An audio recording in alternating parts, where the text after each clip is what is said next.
اعوذ باللہ من الشیطان الرجیم بسم اللہ الرحمن الرحیم۔ السلام علیکم اسٹوڈنٹس اس سے پہلے لیکچر میں ہم نے سبق حضرت خالد بن ولید رضی اللہ تعالیٰ عنہ کی ولادت اور نام و نسب کے بارے میں پڑھا تھا، اور ساتھ میں ہم نے قبول اسلام یہ ٹاپک کی بھی ہم نے پڑھائی پلس وضاحت کی تھی۔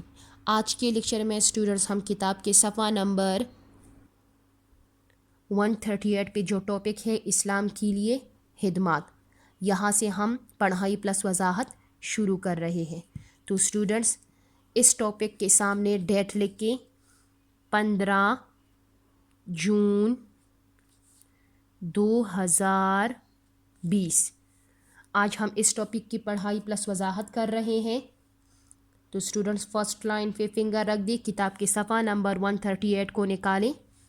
آج ہم اس ٹاپک کی پڑھائی پلس وضاحت کر رہے ہیں، یعنی آج ہم پڑھیں گے کہ حضرت خالد بن ولید نے اسلام کے لیے کیا خدمات کی ہیں۔ اسلام قبول کرنے کے بعد حضرت خالد بن ولید رضی اللہ تعالیٰ عنہ نے اپنی ساری قوت اسلام کے لیے صرف کی، یعنی جب حضرت خالد بن ولید نے اسلام قبول کیا تو اسلام قبول کرنے کے بعد انہوں نے اپنی ساری طاقت اسلام کے لیے قربان کر دی۔ کفار کے ساتھ جنگوں میں ہمیشہ بہادری اور جواں مردی کا مظاہرہ کیا۔ آپ رضی اللہ تعالیٰ عنہ نے قریباً 100 جنگوں میں حصہ لیا، یعنی حضرت خالد بن ولید رضی اللہ تعالیٰ عنہ نے تقریباً یعنی 100 کے قریب 100 کے قریب جنگوں میں حصہ لیا تھا، اسلام کے لیے لڑ رہے تھے۔ پھر اسلام قبول کرنے کے بعد آپ رضی اللہ تعالیٰ عنہ کا پہلا معرکہ جنگ موتا کا تھا، یعنی جو پہلی جنگ حضرت خالد بن ولید رضی اللہ تعالیٰ عنہ نے اسلام کے لیے لڑی، وہ کون سا جنگ تھا؟ وہ کون سا معرکہ تھا؟ جنگ موتا کا تھا۔ اس جنگ میں مسلمانوں کی تعداد 3000 تھی۔ کتنی تھی؟ 3000 تھی، جبکہ کفار کا لشکر 1,00,000 افراد پر مشتمل تھا، یعنی مسلمانوں کی تعداد صرف 3000 تھی اور کافروں کی تعداد کتنی تھی؟ 1,00,000 تھی۔ نبی کریم صلی اللہ علیہ وآلہ وسلم نے حضرت زید بن حارثہ رضی اللہ تعالیٰ عنہ کو سپہ سالار بنا کر بھیجا تھا۔ پھر کیا کہ یعنی حضرت محمد صلی اللہ علیہ وآلہ وسلم نے کس کو سپہ سالار بنا کر بھیجا تھا؟ حضرت زید بن حارث رضی اللہ تعالیٰ عنہ کو سپہ سالار بنا کر بھیجا تھا۔ خون ریز لڑائی شروع ہوئی، یعنی بہت زیادہ اس لڑائی میں بہت زیادہ خون بہہ گئے تھے۔ تو حضرت زید بن حارثہ رضی اللہ تعالیٰ عنہ، حضرت جعفر طیار رضی اللہ تعالیٰ عنہ اور حضرت عبداللہ رضی اللہ تعالیٰ عنہ جو تھی، یہ یک کے بعد دیگری شہید ہو گئی، یعنی حضرت زید بن حارث رضی اللہ تعالیٰ عنہ کے بعد حضرت جعفر رضی اللہ تعالیٰ عنہ شہید ہوئے، اور پھر حضرت جعفر رضی اللہ تعالیٰ عنہ کے بعد حضرت عبداللہ رضی اللہ تعالیٰ عنہ جو تھے وہ شہید ہوئے۔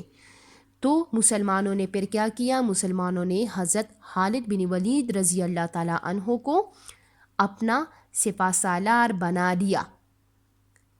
سپہ سالار یعنی لشکر کا جو سردار ہوتا ہے، ٹھیک ہے۔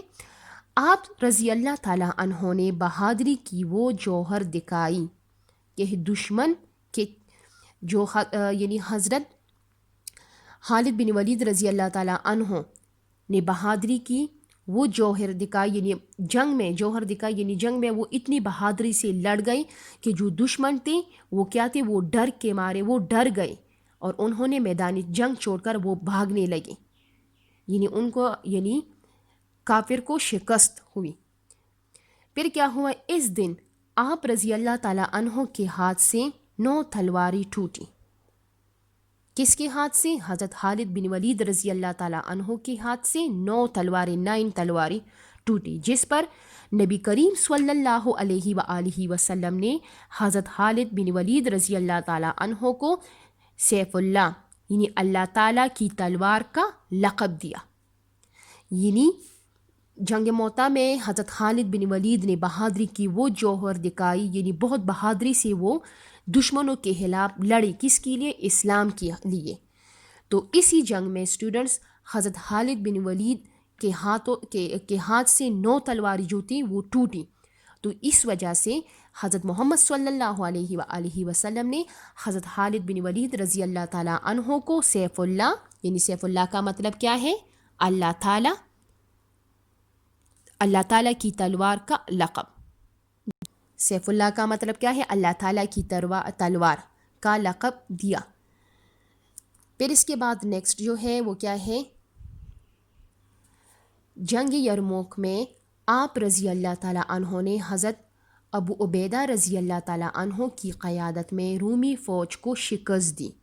غزوہ حنین اور غزوہ تبوک میں بھی آپ رضی اللہ تعالیٰ عنہ نے جرأت اور بہادری کی مثال قائم کر دی۔ یعنی جنگ یرموک میں حضرت خالد بن ولید نے حضرت ابو عبیدہ رضی اللہ تعالیٰ عنہ کی قیادت میں یعنی نگرانی میں رومی فوج کو شکست دی تھی۔ پھر اسی طرح غزوہ حنین اور غزوہ تبوک میں بھی حضرت خالد بن ولید رضی اللہ تعالیٰ عنہ نے جرأت اور بہادری کی مثال قائم کر دی۔ حضرت ابو بکر صدیق رضی اللہ تعالیٰ عنہ کے دور خلافت میں آپ رضی اللہ تعالیٰ عنہ نے منکرین زکوٰۃ اور نبوت کے جھوٹے دعوے اور دعوے دار جو تھے، کس کے دور خلافت میں؟ حضرت ابو بکر صدیق رضی اللہ تعالیٰ عنہ کی دور خلافت میں حضرت خالد بن ولید رضی اللہ تعالیٰ عنہ نے منکرین زکوٰۃ جو تھے اور نبوت کے جھوٹے دعوے دار جو تھے اس قسم کی فتنوں کو کچل کر دیا۔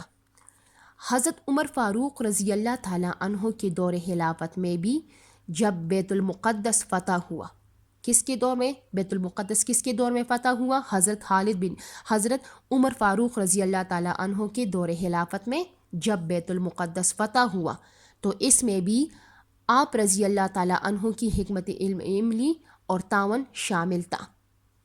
پھر نیکسٹ پیراگراف جو ہے، ٹاپک جو ہے نبی کریم صلی اللہ علیہ وآلہ وسلم سے محبت۔ حضرت خالد بن ولید رضی اللہ تعالیٰ عنہ کو حضور صلی اللہ علیہ وآلہ وسلم سے بڑی محبت تھی۔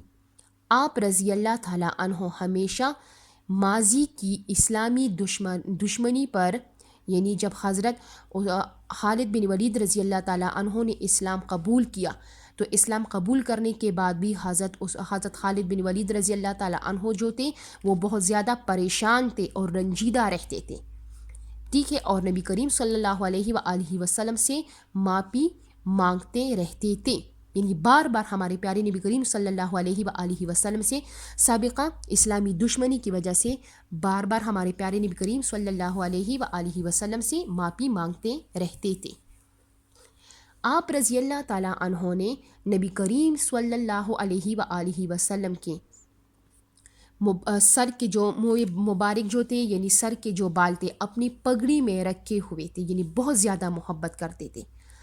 آپ رضی اللہ تعالیٰ عنہ جب بھی میدانی جنگ میں اترتے تو وہی پگڑی سر پر سجاتے تھے اور اس پگڑی کو اپنی جان سے بھی زیادہ عزیز رکھتے تھے۔ اس پگڑی کو کیونکہ اسی پگڑی میں حضرت خالد بن ولید نے ہمارے پیارے نبی کریم صلی اللہ علیہ وآلہ وسلم کے جو سر کے بال تھے وہ رکھے تھے، تو اس کو اپنی جان سے بھی زیادہ عزیز رکھتے تھے۔ اچھا، پھر اس کے بعد کیا ہے؟ شوق شہادت، یعنی حضرت خالد بن ولید کو شہادت کی موت کا بہت زیادہ شوق تھا، لیکن وہ پھر شہادت کی موت نہیں مرے تھے، ویسی ہی وہ پھر کسی مرض یعنی کسی بیماری کی وجہ سے پھر وہ اس دنیا سے رخصت ہوئے تھے۔ حضرت خالد بن ولید رضی اللہ تعالیٰ عنہ نے بہت سی جنگوں میں حصہ لیا اور بہت سے کفار کو واصل جہنم کیا۔